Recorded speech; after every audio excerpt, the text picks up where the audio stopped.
এ বাড়িতে যখন আমার কথাই শেষ কথা ছিল, তখন আজও তাই থাকবে।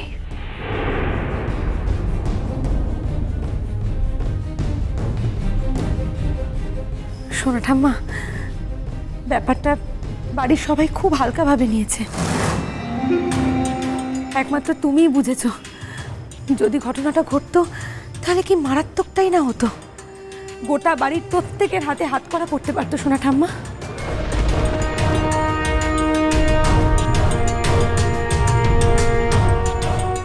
এসব নিয়ে বাড়িতে থাকাটাই তো একটা রিস্কের ব্যাপার। শিক্ষা দীক্ষা বোধ বুদ্ধি কিচ্ছু নেই। কথায় কথায় খালি সুইসাইড করে লোকের অ্যাটেনশন আর সিম্প্যাথি আদায় করা ছাড়া এরা কিচ্ছু জানে না। তুমি তো বড় বাচাল মেয়ে দেখছি। বড়দের মাঝখানে কথা বলতে নেই, এই শিক্ষাটুকু তো নেই তোমার। তুমি আমার শিক্ষার বড়াই করছো। তুমি ওকে বকো না ঠাকুরপো, ও তো ঠিক কথাই বলেছে। ঠিক কথা বলেছে? হ্যাঁ, কাজল যা করেছে তা তো সত্যি খুব অন্যায়। আর যে এমন কাজ করবে না, তারই বা নিশ্চয়তা কোথায়? তাই ওকে আমি চিরকালের জন্য এমন শাস্তি দেব।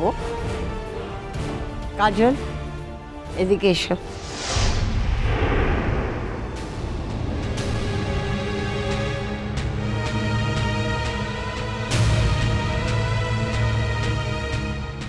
তোমার কিছু বলার আছে? ক্ষমা চাও, ক্ষমা চাও, দিদির পায়ে পড়ে ক্ষমা চাও। বলো, কখনো এমন কাজটি করবে না কো? কি কিছু বলার আছে তোমার? না, আমি তোমাকে যে শাস্তি দেব, তুমি মাথা পেতে নিতে রাজি আছো তো?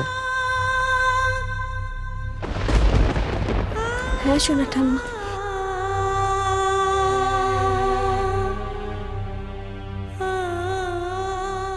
সব খেলা এবার শেষ। সোনা ঠাম্মা নিশ্চয়ই ওকে এ বাড়ি থেকে দূর দূর করে তাড়িয়ে দেবে। ডিঙা ভাসিতে এ বিয়েটা তোর ধোপে টিকবে না রে মেয়ে। বোঝ এখন কত ধানে কত চাল। ছোটন, হ্যাঁ আমার ব্যাগটা নিয়ে আয় তো। আচ্ছা।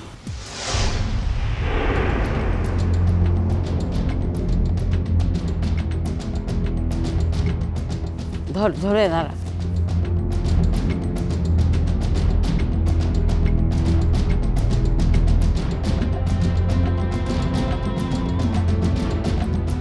দেখি হাতটা দেখি।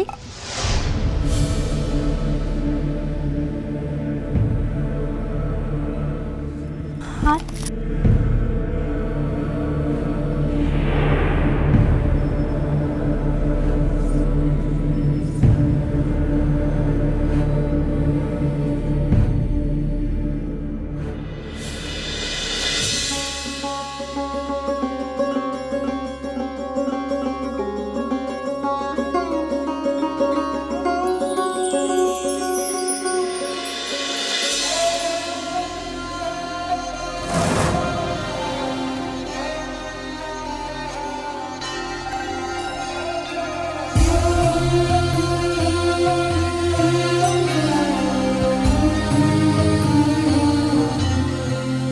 এই তোমার শাস্তি। নীল কি করেছে না করেছে আমি জানতে চাই না। আমি এ বাড়ির সবচেয়ে বয়োজ্যেষ্ঠ মানুষ। তোমাকে এই নোয়া পরিয়ে এ বাড়ির বউয়ের আসনে বসিয়ে দিলাম।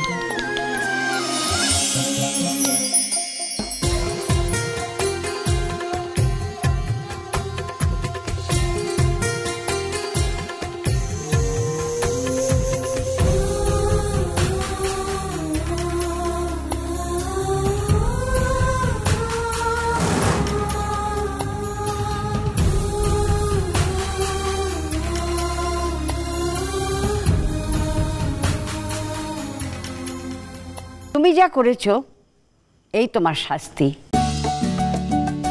চিরকালের জন্যে বোস বাড়ির বউয়ের বন্ধনে বাঁধলাম। কেমন জব্দ, হ্যাঁ?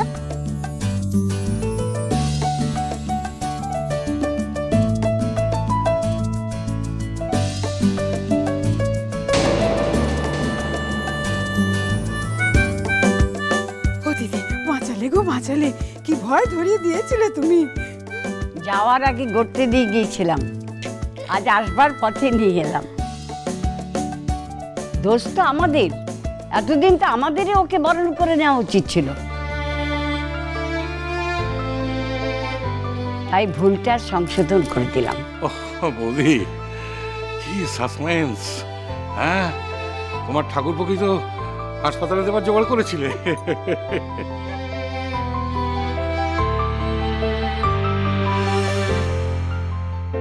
কম তো অন্যায় করেনি, এইটুকু শাস্তি তো পেতেই হবে।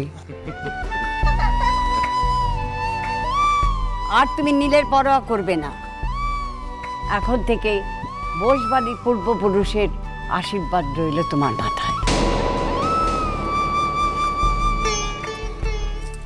থাক থাক মা, সুখে থাকো।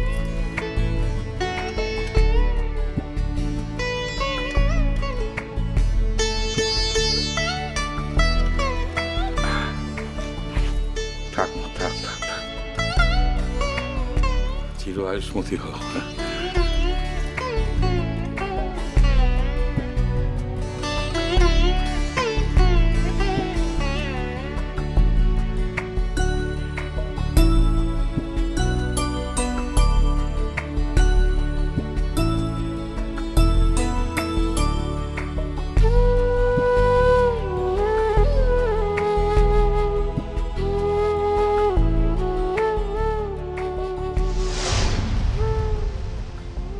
নাথবু, তুমি কোথায় যাচ্ছ? তুমি কি খুব দুঃখ পেলে? আমি স্ট্রেট কাট মানুষ শোনা ঠাম্মা, এত নাটক আমি বুঝি নাকি না। কিন্তু কিছু নাটক তো চমৎকার করো, তোমার জুড়ি মেলা ভার।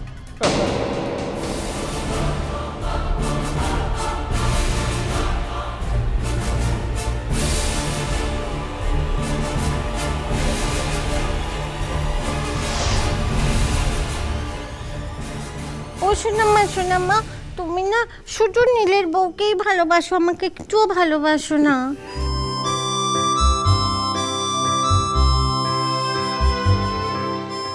কি কথা ঠাকুরজি? হ্যাঁ, তুমি তুমি ওই যে নীলের বউকে লোহা দিলে, কই আমাকে দিলে না তো? আমাকেও একটা লোহা দাও।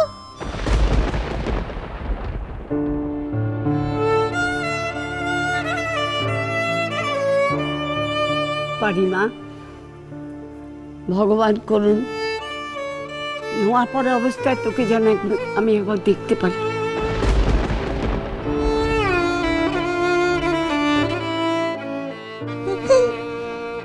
তাতে কি হয়েছে? তুমি জানো তো কি হয়েছে? আমার কি কেউ নেই নাকি? ও স্যার, স্যার, স্যার, আমাকে একটা লোহা পড়াবে, স্যার, আমাকে একটা লোহা পড়াবে। বলো বলো বলো, আমাকে একটা লোহা পড়াবে, বলো না। হ্যাঁ,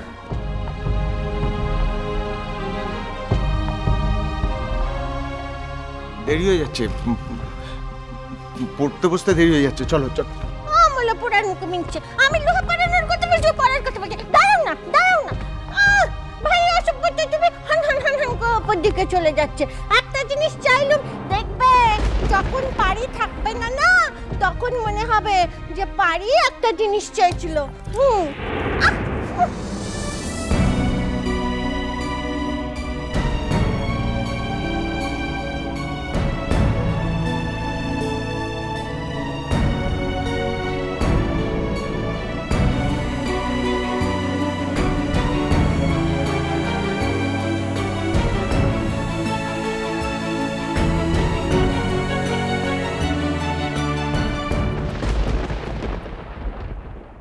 আসল কথাটা হচ্ছে, তুমি কোনোভাবেই চাও না যে কাজলের জন্য তোমার সম্মানহানি কোনোভাবেই হোক, তাই তো? না, চাই না, চাই না মা। আর আমার এই না চাওয়ার মধ্যে তো আমি খুব একটা অন্যায়ও দেখতে পাচ্ছি না। তাহলে তো মুড়ি আর মিছরির দর একই হয়ে যেতে হয়। তা ঠিক, তবে কে মুড়ি আর কে মিছরি তার উপরে নির্ভর করে পুরোটা। মানেটা আমাদেরই বোঝার কথা ভূমি। আমরাই ঠিক করব কে মুড়ি আর কে মিছরি।